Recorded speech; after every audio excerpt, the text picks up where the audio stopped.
Hello friends, एक बार फिर से आपका स्वागत है केडी फाउंडेशन ऑनलाइन क्लासेस में।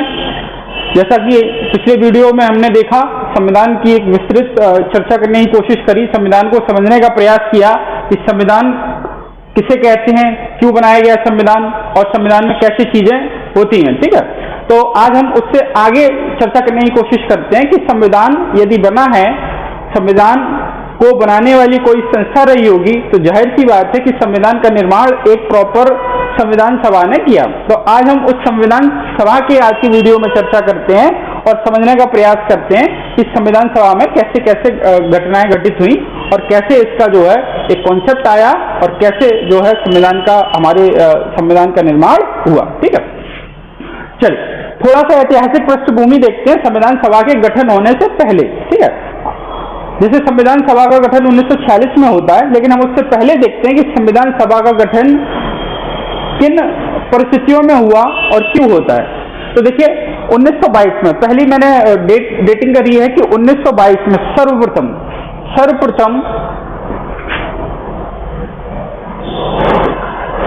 1922 में गांधी जी ने जो है ये स्टेटमेंट जारी किया कि भारत के संविधान का निर्माण भारतीयों के द्वारा होना चाहिए। ठीक है, आप जैसा जानकारी आपको होगी कि समय समय पर ब्रिटिश संसद द्वारा कुछ अधिनियम पारित होते थे और उनके द्वारा ही भारत की जो है सरकार या जो शासन व्यवस्था थी वो चलती थी। ठीक है, तो गांधी जी ने ये पहली बार मांग उठाई 1922 में कि भारत के संविधान का निर्माण भारतीयों के द्वारा होना चाहिए।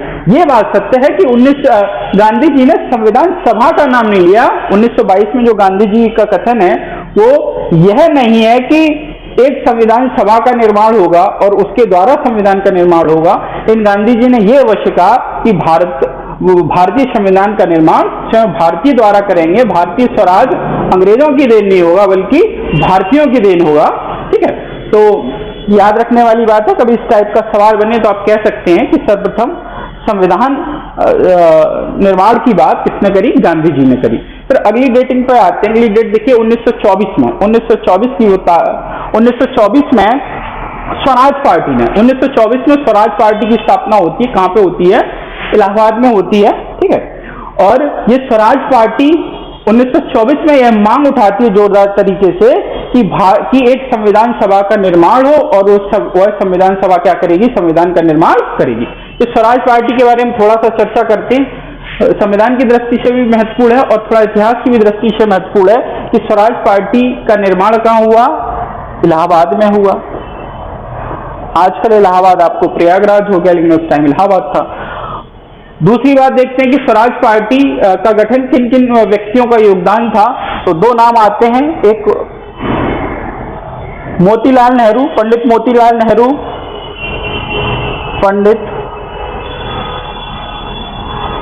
पंडित मोतीलाल नेहरू और चित्तरंजन दास, जिनको आप CR दास के नाम से जानते हैं। इन दो लोगों ने मिलकर कांग्रेस से थोड़ा सा असंतुष्ट थे और एक नई पार्टी का गठन किया, स्वराज पार्टी का। पंडित मोतीलाल नेहरू जवाहरलाल नेहरू के पिताजी थे। ठीक है, और इनका जो है शुरुआती राजनीति में बड़ा योगदान था। तो स्वराज पार्टी ने 1924 में, 22 के बाद 24 में स्वराज पार्टी ने ये मांग रखी अंग्रेजों के समक्ष कि हम क्या करेंगे, हम एक अपने संविधान का निर्माण करेंगे और तो संविधान वो भारतीयों के द्वारा निर्मित होगा। ठीक है, लेकिन आप जानते होंगे कि ऐसी परिस्थितियां थी उस टाइम कि आंदोलन बहुत ज्यादा, जो स्वतंत्रता के आंदोलन थे बहुत ज्यादा गति नहीं पकड़ पा रहे थे। एक असहयोग आंदोलन 1920 में छोड़ा गया था जो कि चौरी चौरा घटना के कारण समाप्त कर दिया गया। तो अंग्रेजों ने ना ही गांधी जी की बात को सीरियसली लिया, ना ही स्वराज पार्टी की बात को सीरियस लिया। और इस स्वराज पार्टी ने ही, अगले देखिए मैंने 1928 लिखा है, इसी स्वराज पार्टी ने एक रिपोर्ट जारी करी 1928 में, जिसको आप जानते हैं 1928 की नेहरू रिपोर्ट। तो कभी ये सवाल इतिहास में भी आ जाता है कि नेहरू रिपोर्ट का संबंध या नेहरू रिपोर्ट का प्रकाशन किस तिथि को हुआ? तो 1928 में नेहरू रिपोर्ट का प्रकाशन हुआ, जो इसी स्वराज पार्टी के बैनर के तले निकली। और ये नेहरू रिपोर्ट का मतलब आप जवाहरलाल नेहरू से न निकालना, बल्कि किससे है इसका मतलब? ये रिपोर्ट मोतीलाल नेहरू की थी। और इस नेहरू रिपोर्ट में 1928 की नेहरू रिपोर्ट में मोतीलाल नेहरू ने कहा कि भारत में संविधान का निर्माण हो। एक बार फिर से एक बात करी जिसको भी इस नेहरू रिपोर्ट को भी खारिज कर दिया गया अंग्रेजों के द्वारा।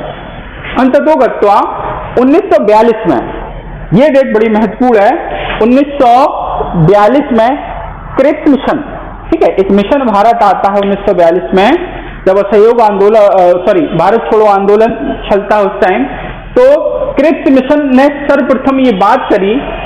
अभी देखिए, सर्वप्रथम मैंने गांधी जी का भी नाम लिया था, लेकिन प्रॉपर तरीके से संविधान सभा के गठन की बात,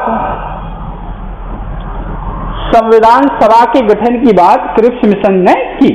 क्रिप्स मिशन तैयार था कि भारत में एक संविधान सभा का निर्माण हो और वह संविधान सभा भारतीय संविधान का निर्माण करेगी।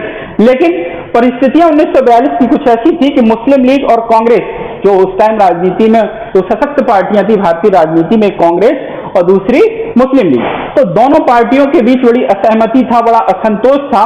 तो सहमति न बनने के कारण ये क्रिप्स मिशन जो संविधान सभा का गठन करना चाहता था, ये प्रॉपर तरीके से सफल न हो पाया, ठीक है, क्योंकि मुस्लिम लीग का मानना था, मुस्लिम लीग का ध्यान था कि एक अलग पृथक राष्ट्र बने पाकिस्तान, और कांग्रेसी चाहते थे कि ये 1942 के आसपास की बात है कि कांग्रेसी उस टाइम पाकिस्तान को या पाकिस्तान राष्ट्र का निर्माण हो ऐसा नहीं मानते थे, ठीक है। तो ये आपसी गतिरोध के कारण एक क्रिप्स मिशन असफल हुआ। फिर देखिए, सबसे महत्वपूर्ण, अब आपके काम की बात शुरू होती है कि कहां से जो है संविधान सभा का गठन सही कायदे से होगा। तो कैबिनेट मिशन 1946 एक तारीख लिखी है 1946, इसी कैबिनेट मिशन को मंत्रिमंडलीय योजना भी कहा जाता है।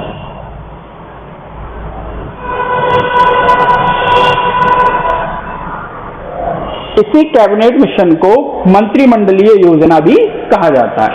और एक कैबिनेट मिशन भारत में आया 24 मार्च 1946 को। कब आया? 24 मार्च 1946 को। यह भी सवाल बनता है कि कैबिनेट मिशन भारत में कब आया? 24 मार्च 1946 को। और ये कैबिनेट मिशन कितने सदस्यीय था? 3 सदस्यीय था। इस कैबिनेट मिशन में 3 सदस्य थे।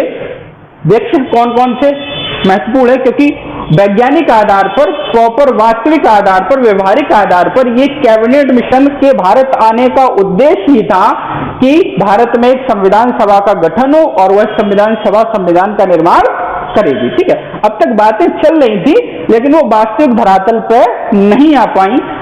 पहली बार जो कैबिनेट मिशन भारत आया उसका ये उद्देश्य था और वो पूरी तैयारी के साथ आया कि भारत में अब, क्योंकि मांग बड़ी जोरदार तरीके से उठ रही थी कि अब भारतीय जो है अंग्रेजों की दासता के अधीन शासन को नहीं चलाएंगे, संसद निर्माण, ब्रिटिश संसद निर्माण नहीं करेगी, भारतीय जो शासन व्यवस्था है उसका, भारत की नीतियों को इंग्लैंड से संचालित नहीं किया जाएगा वरन हम खुद संचालित करेंगे। तो इस जोरदार आंदोलन के कारण जो है कैबिनेट मिशन भारत में आता है।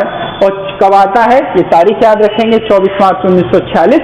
और इसमें 3 सदस्य होते हैं। ये पूछा जाता है कैबिनेट मिशन कितने सदस्य था, कैबिनेट मिशन के अध्यक्ष कौन थे।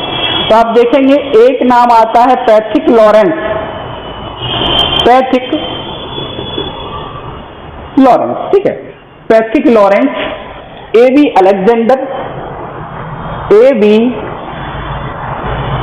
अलेक्जेंडर, और तीसरा नाम आता है sir Stafford Cripps, sir Stafford Cripps. ये क्रिप्स वही है जो मैंने बताया था 1942 में क्रिप्स मिशन आता है लेकिन असफल रहता है।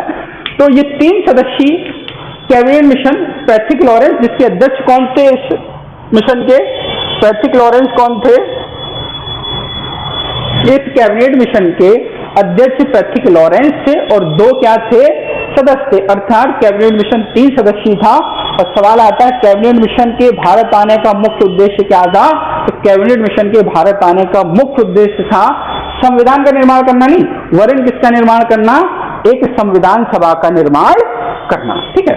और कैबिनेट मिशन के तहत भारत में जो संविधान सभा का निर्माण होना था उसके कुछ आधार दिए गए, वो हम देखते हैं। अभी मैंने बताया कि कैबिनेट मिशन के भारत आने का मुख्य उद्देश्य क्या था कि संविधान सभा का निर्माण, ठीक है। लेकिन उद्देश्य कैबिनेट मिशन कब आया? 24 मार्च 1946 को भारत आता है और जिसका उद्देश्य क्या था? संविधान सभा का गठन, ठीक है। अब कैसे गठन था, क्या क्या इसमें प्रोसीजर थे इस मिशन में, उस पर हम थोड़ा सा देखते हैं कि संविधान सभा कैबिनेट मिशन के अनुसार जो भारत की संविधान सभा बनने वाली थी वो कितने सदस्यों से बनने वाली थी? 389 से, ठीक है। अर्थात संविधान सभा में जो कुल सदस्य होंगे, जाहिर सी बात है कि संविधान का निर्माण होगा, एक संविधान सभा होगी तो उसमें क्या होंगे, कुछ सदस्य होंगे, कुछ अध्यक्ष होंगे, कुछ समितियां होंगी, इनके बारे में हम चर्चा करेंगे। तो कैबिनेट मिशन ने निर्धारित किया कि भारत की जो संविधान सभा होगी वो कितने सदस्य होगी? 389 सदस्य इसमें होंगे, ठीक है। और इन 389 सदस्यों को इन्होंने कुछ इस टाइप से डिवाइड किया कि एक ब्रिटिश भारत, कौन सा भारत?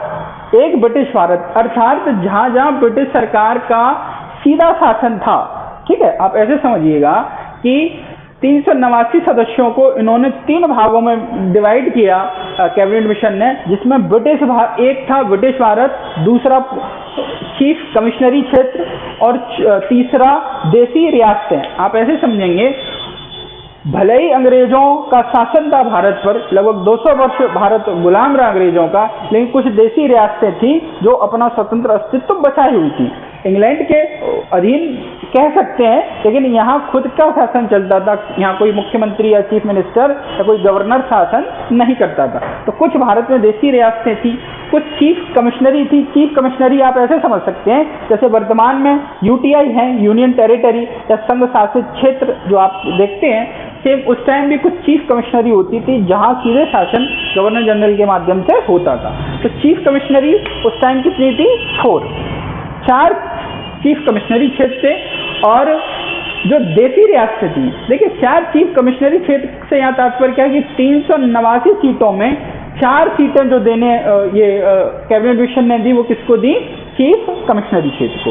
और आपकी जो है 93 सीटें, कितनी सीटें? 93 सीटें देसी रियासतों को दी कि देसी रियासतों से जो मनोनीत सदस्य होंगे, जो सदस्य संविधान सभा में जाने वाले थे, वो कितने थे? 93। और आपके ब्रिटिश भारत से जो सदस्य थे वो कितने थे? 292, ठीक है। तो ब्रिटिश भारत, जहां ब्रिटिश सरकार का सीधा शासन था, वो संख्या थी 292, मतलब 292 शासन सदस्य चुनने वाले थे संविधान सभा में ब्रिटिश भारत से, ठीक है। तो आप इन तीनों को जोड़ेंगे, यदि 292, 4 और 93, इन सबको यदि आप जोड़ते हैं तो कुल संख्या कितनी होती है? 389। सवाल होता है कि 389 ही क्यों चुने गए? तो कुछ आधार आप ऐसे देखिएगा कि संविधान सभा का जो गठन होना था, जो संविधान सभा का गठन होना था, उसमें कैबिनेट मिशन ने ये बात रखी कि संविधान सभा का जो गठन होगा वो प्रति 10 लाख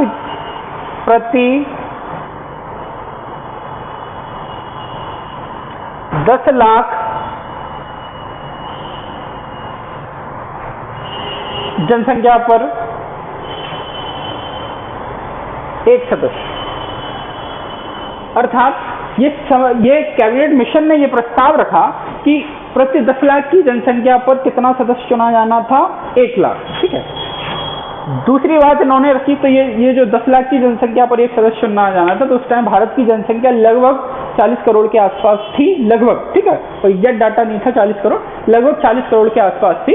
तो जो 10 लाख पर एक सदस्य काउंट किया तो लगभग 389 सदस्य बने, ठीक है। तो यही 389 सदस्य का डाटा इन्होंने लिया, ठीक है।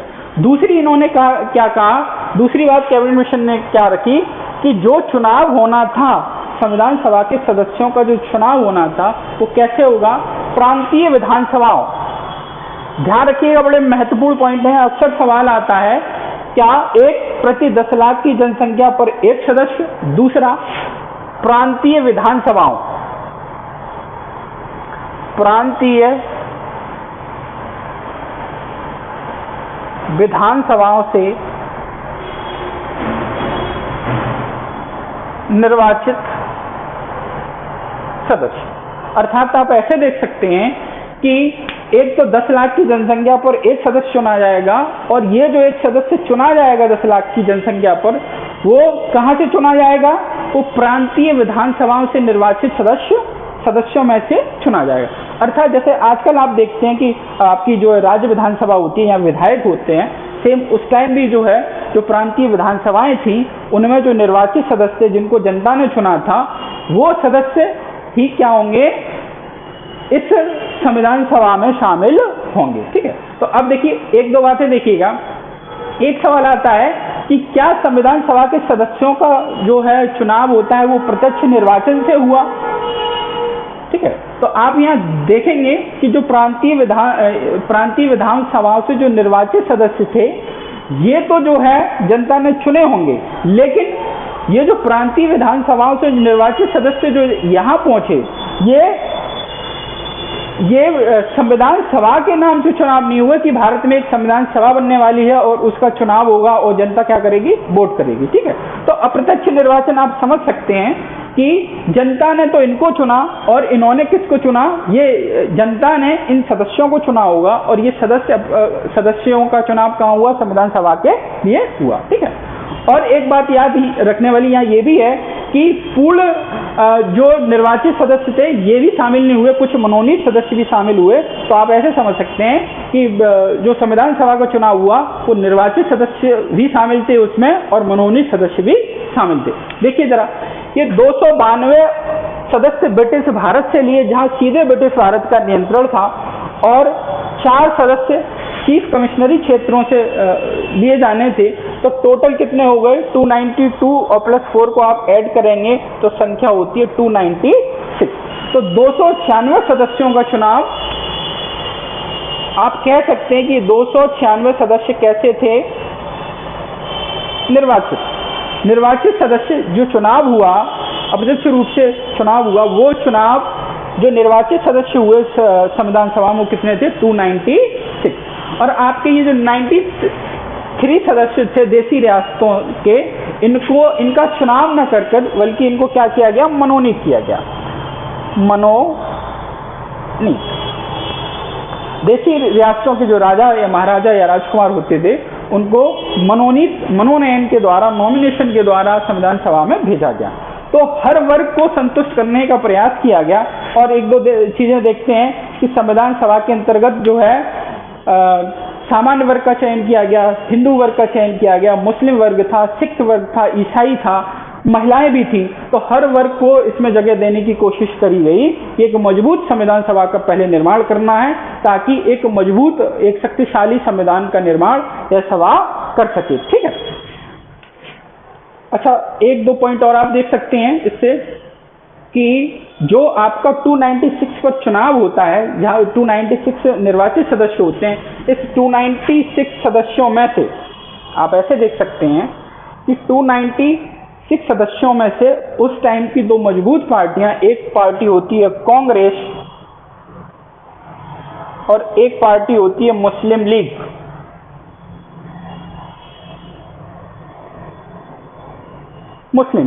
ठीक है,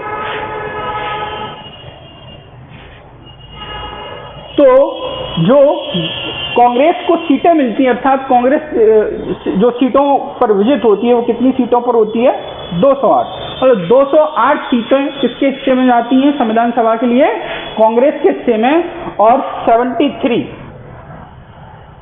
सीटें किसको मिलती है, मुस्लिम लीग को मिलती हैं। ठीक है, तो ये सवाल यदि बनता है कि मुस्लिम लीग से कितने सदस्य शामिल हुए संविधान सभा में, कांग्रेस के तो सवाल नहीं बनेगा, लेकिन मुस्लिम लीग से बन सकता है कि मुस्लिम लीग के कितने सदस्य संविधान सभा में शामिल हुए, तो कितनी सीटें गई मुस्लिम लीग के हिस्से में, 73। ठीक है, लेकिन बाद में कुछ ऐसी कंडीशन भी आती है कि जीते तो 73 सदस्य जीत के जाते हैं संविधान सभा में, लेकिन फिर कुछ ऐसे गतिरोध स्थापित होते हैं। पाकिस्तान एक अलग पृथक राष्ट्र को लेके मुस्लिम लीग ज़्यादा कट्टर हो जाती है, और उस क्रम में आप देखते हैं कि जब संविधान सभा का बैठती है तो उसमें मुस्लिम लीग क्या करती है, उसका बहिष्कार करती है। ठीक है, देखिए कैबिनेट मिशन के तहत संविधान सभा का गठन हुआ, अब तक आपने देखा।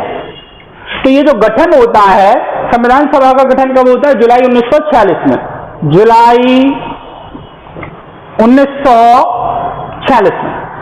कैबिनेट मिशन मैंने बताया था कब आया था, मार्च 1946 में आया था, और संविधान सभा का गठन प्रॉपर तरीके से कब हो जाता है, जुलाई 1946 में। अब देखिएगा, अब ये संविधान सभा से रिलेटेड बड़ा महत्वपूर्ण टॉपिक है संविधान सभा, और यहाँ से कुछ सवाल जो है जरूर आते हैं। यदि पॉलिटी आएगी, यदि किसी भी एग्जाम में, चाहे वो SI का एग्जाम हो, लेखपाल का हो, टेट का हो, सीटेट का हो, सुपर टेट का हो, कोई भी जीएस रिलेटेड कोई भी एग्जाम होगा, और जाहिर सी बात है सब एग्जाम में जीएस आता है और एक अच्छा खासा उसका जो है योगदान रहता है। तो यदि जीएस किसी एग्जाम में आएगा और यदि वहां से संविधान से सवाल आने की कंडीशन बनती है, तो ऐसा हो नहीं सकता कि संविधान सभा से कोई सवाल ना आए। जैसे उत्तर प्रदेश लोक सेवा आयोग में या यूपीएससी में करीब जीएस में आप देखेंगे पॉलिटी का हिस्सा लगभग 20-25 सवाल का रहता है। अब 20-25 सवाल में जो है ऐसा नहीं होगा कि संविधान सभा से कोई सवाल ना आए। तो बड़ा महत्वपूर्ण टॉपिक है, इस पर थोड़ा सा ध्यान देने की आवश्यकता है और हम कोशिश करेंगे कि आपका कोई सवाल मिस ना हो। ठीक है, तो देखिए कैबिनेट मिशन संविधान सभा का गठन क्यों हुआ था? अब तक आपने पढ़ा कि भारत में एक कैबिनेट मिशन आया जिसका उद्देश्य क्या था? संविधान सभा का गठन करना था, और जुलाई 1946 में संविधान सभा का क्या होता है? गठन होता है। अब 2-3 देखिए सवाल आने की जो प्रबल संभावना रहती है कि संविधान सभा की पहली बैठक कब होती है? सुनिएगा, संविधान सभा की पहली बैठक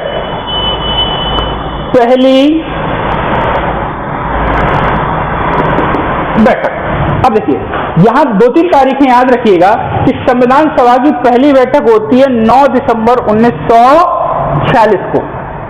ठीक है, फिर से देखिएगा, संविधान सभा की पहली बैठक होती है 9 दिसंबर 1946 को। कहां होती है? दिल्ली में, दिल्ली के सेंट्रल हॉल में। दिल्ली में एक सेंट्रल हॉल 9 दिसंबर 1946 को पहली बैठक कहां हो रही है? संविधान सभा की दिल्ली में हो रही है, सेंट्रल हॉल में हो रही है दिल्ली के। और याद रखना कि ये जो 9 दिसंबर 1946 को बैठक हो रही है, इस बैठक का बहिष्कार कौन कर रहा है? मुस्लिम लीग इस बैठक का बहिष्कार कर रहा है, अर्थात मुस्लिम लीग इस बैठक में शामिल नहीं होती है। और ये पहली बैठक में ही जो संविधान सभा के सबसे वरिष्ठ सदस्य चुने गए थे, डॉक्टर सच्चिदानंद सिन्हा, डॉक्टर सच्चिदानंद सिन्हा। ठीक है, संविधान सभा के जो पहले सदस्य चुने, जो संविधान सभा की पहली बैठक हो रही है 9 दिसंबर 1946 को दिल्ली में, उसके पहला अध्यक्ष किसको चुना गया? डॉक्टर सच्चिदानंद सिन्हा को। ठीक है, अब देखिए यहां सवाल में बड़ी कंफ्यूजन रहती है कि पहले अध्यक्ष थे, अस्थायी थे। तो आप याद रखिएगा कि डॉक्टर सच्चिदानंद सिन्हा को उनकी वरिष्ठता के कारण जो है क्या नियुक्त किया गया था? Pro tem speaker. प्रोटेम स्पीकर संविधान सभा के ये भी सवाल देखिए आ सकता है कि संविधान सभा के प्रोटेम स्पीकर कौन थे? संविधान सभा के प्रोटेम स्पीकर किसको चुना गया था? डॉक्टर सच्चिदानंद सिन्हा को। और यही क्या थे? इन्हीं को बोला जाता है पहला अध्यक्ष। ठीक है, पहला अध्यक्ष, या आप ऐसे समझ सकते हैं कि कैसे अध्यक्ष से पहले अस्थायी अध्यक्ष थे, अस्थायी अध्यक्ष। अभी देखिए आपकी कंफ्यूजन दूर हो जाएगी डॉक्टर राजेंद्र प्रसाद में, और इनमें बड़ी कंफ्यूजन रहती है। तो आप देखिए मैं दूर करता हूं कि संविधान सभा जब बैठी पहली बार तो एक प्रोटेम स्पीकर की नियुक्ति करी गई और सबसे वरिष्ठ सदस्य जो थे सच्चिदानंद सिन्हा, इनको नियुक्त किया गया। इनका कार्य क्या था कि जो भी संविधान सभा के अन्य सदस्य हैं उनको क्या शपथ दिलवाना। आप देखते हैं कि जब नई लोकसभा का गठन होता है तो एक प्रोटेम स्पीकर का, जब आप वोटिंग वगैरह करते हैं, लोकसभा के चुनाव में बड़े एक्टिव रहते हैं, तो जब भी लोकसभा का चुनाव संपन्न होगा उसके बाद जब भी पहली बैठक होगी तो सबसे पहले लोकसभा के किसी भी सदस्य को क्या होगा? एक प्रोटेम स्पीकर या अस्थायी, आप उसको हिंदी में बोल सकते हैं, अस्थायी लोकसभा अध्यक्ष का चुनाव होता है। वो अस्थायी लोकसभा चुनाव का अध्यक्ष प्रोटेम स्पीकर को चुनाव इसलिए होता है कि वो अन्य लोकसभा के सदस्यों को क्या दिलवा सके? शपथ दिलवा सकें। ठीक है, और उसके बाद शपथ दिलवाने के बाद उनका काम खत्म हो जाता है। फिर यदि जिस पार्टी का बहुमत है, जो सरकार चुन के आई है, तो चाहे तो उसी प्रोटेम स्पीकर को अध्यक्ष बना दे, या चाहे तो किसी अन्य लोकसभा सदस्य को अध्यक्ष मनोनीत कर सकती है। अभी जैसे वर्तमान में भारत के लोकसभा अध्यक्ष कौन है? ओम बिरला साहब, राजस्थान से जीत के आए हैं, ओम बिरला लोकसभा के अध्यक्ष हैं। सेम ऐसे ही देखिए कि जो डॉक्टर सच्चिदानंद सिन्हा थे, इनको प्रोटेम स्पीकर घोषित किया गया क्योंकि ये अन्य सदस्यों को क्या दिलवा सके? शपथ दिलवा सके। तो ये इनको क्या बोला जाता है? अस्थायी अध्यक्ष। अस्थायी अध्यक्ष क्यों बोला जाता है? यहाँ थोड़ा देखिएगा, ये तारीख कौन सी थी? 9 दिसंबर 1946 को। अब 9 दिसंबर 1946 के बाद एक तारीख आती है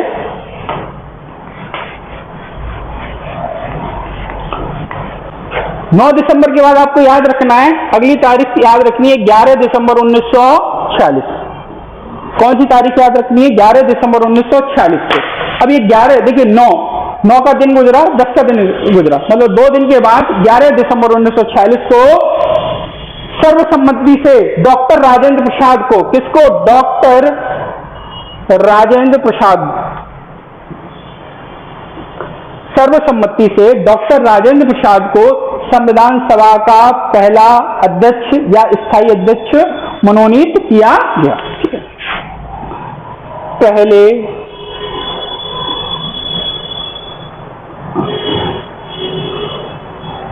अध्यक्ष या स्थायी अध्यक्ष। ठीक है, देखिएगा 9 के बाद 11 दिसंबर 1946 को संविधान सभा ने डॉक्टर राजेंद्र प्रसाद को सर्वसम्मति से क्या? संविधान सभा का अध्यक्ष घोषित किया। ठीक है, तो अब देखिए, अब ये जो मैं बता रहा था कि कंफ्यूजन रहती है, जैसे एग्जाम में पूछा जाता है कि संविधान सभा के पहले अध्यक्ष थे, संविधान सभा के पहले अध्यक्ष थे। ठीक है, मान लीजिए सवाल है और ऑप्शन क्या है इसमें? पहला डॉक्टर राजेंद्र साहब, दूसरा डॉक्टर सच्चिदानंद सिन्हा। ठीक है, मान लीजिए आप सवाल देखिएगा, संविधान सभा के पहले अध्यक्ष थे डॉक्टर राजेंद्र प्रसाद, डॉक्टर सच्चिदानंद सिन्हा। तो अब है क्या कि विभिन्न आयोग, विभिन्न कमीशन, विभिन्न परीक्षा करने वाली संस्थाएं ये अपने अपने उत्तर को सही मान लेती हैं। बहुत सारी संस्थाएं, बहुत सारे आयोग क्या करते हैं कि संविधान सभा के जब भी पहले अध्यक्ष पूछे जाते हैं तो किसको सही उत्तर मान लेते हैं? डॉक्टर राजेंद्र प्रसाद को। आप दिख भी रहे होंगे कि पहले क्या थे? अध्यक्ष। और बहुत सारे आयोग क्या करते हैं कि डॉक्टर सच्चिदानंद सिन्हा का बल आंसर सही मानते हैं कि डॉक्टर सच्चिदानंद सिन्हा पहले अध्यक्ष थे। अब यहाँ कंफ्यूजन वाली स्थिति है, लेकिन आप लोग याद रखिएगा कि संविधान सभा के पहले अध्यक्ष पूछे जा रहे हैं। यहाँ पर यदि स्थायी और अस्थायी, याद रखिए, यदि सवाल में पहले ही से जुड़ा हो कि संविधान सभा के पहले स्थायी अध्यक्ष कौन थे, तो आप बता देंगे कि स्थायी अध्यक्ष कौन थे? डॉक्टर राजेंद्र प्रसाद। क्या पूछा जाए संविधान सभा के अस्थायी अध्यक्ष या प्रथम अस्थायी अध्यक्ष कौन थे, तो अस्थायी कौन थे? डॉक्टर सच्चिदानंद सिन्हा। 2 दिन के लिए रहते हैं और 11 को ये सर्वसम्मति से पूर्ण अध्यक्ष बनते हैं। लेकिन यदि इस टाइप का सवालों के पहले अध्यक्ष थे तो आप याद रखिएगा, जहां तक सही उत्तर का सवाल है तो मेरे हिसाब से सही उत्तर कौन सा होना चाहिए? डॉक्टर सच्चिदानंद सिन्हा। ज्यादातर आयोग इसी को सही आंसर मानते। क्यों मानते हैं कि पहले अध्यक्ष थे? ये नहीं पूछा गया कि स्थायी थे या अस्थायी थे। जाहिर सी बात है कि पहली बैठक कब हो रही है? 9 दिसंबर। यदि हम इस आंसर को सही नहीं मान सकते डॉक्टर सच्चिदानंद सिन्हा को, तो फिर संविधान सभा की पहली बैठक का भी कोई मतलब नहीं है। जाहिर सी बात है कि 9 दिसंबर 1946 को पहली बैठक हो रही है तो उस बैठक का कोई अस्तित्व, कोई वजूद होगा, तो उसमें जो फर्स्ट अध्यक्ष होते हैं उन्हीं को पहला अध्यक्ष मानना पड़ेगा। ठीक है, अब यदि प्रॉपर तरीके से लिखा है अस्थायी अध्यक्ष कौन थे तो आप इस वक्त बता देंगे कि 2 दिन के लिए बने थे तो डॉक्टर सच्चिदानंद सिन्हा।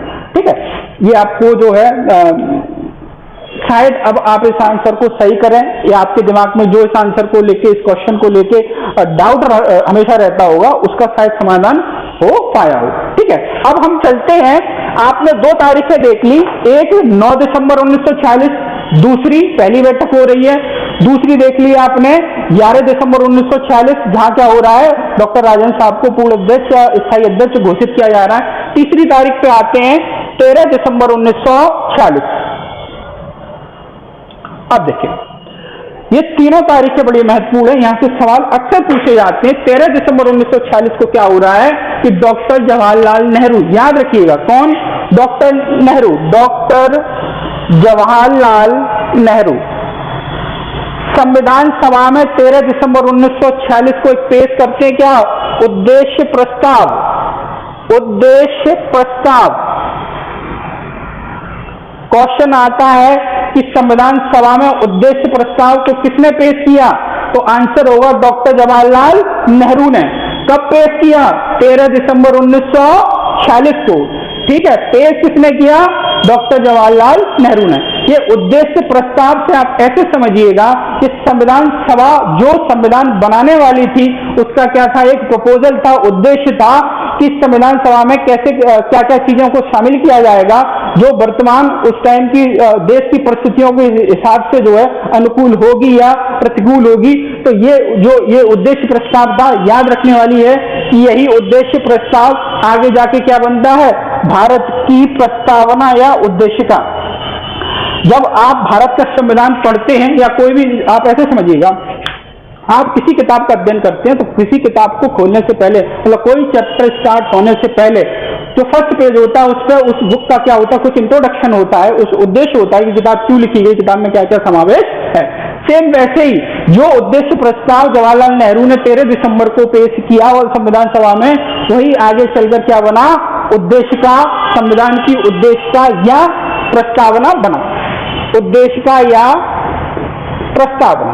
और पूरे संविधान में सबसे महत्वपूर्ण कोई चीज है तो चूंकि ये स्टार्टिंग है, पूरा सार है, उद्देशिका या प्रस्तावना को संविधान की आत्मा या संविधान का सार कहा जाता है। अंग्रेजी में इसी को प्रियम्बल बोलते हैं। और ये इसका जन्म कहां से होता है? ये निकली कहां से है?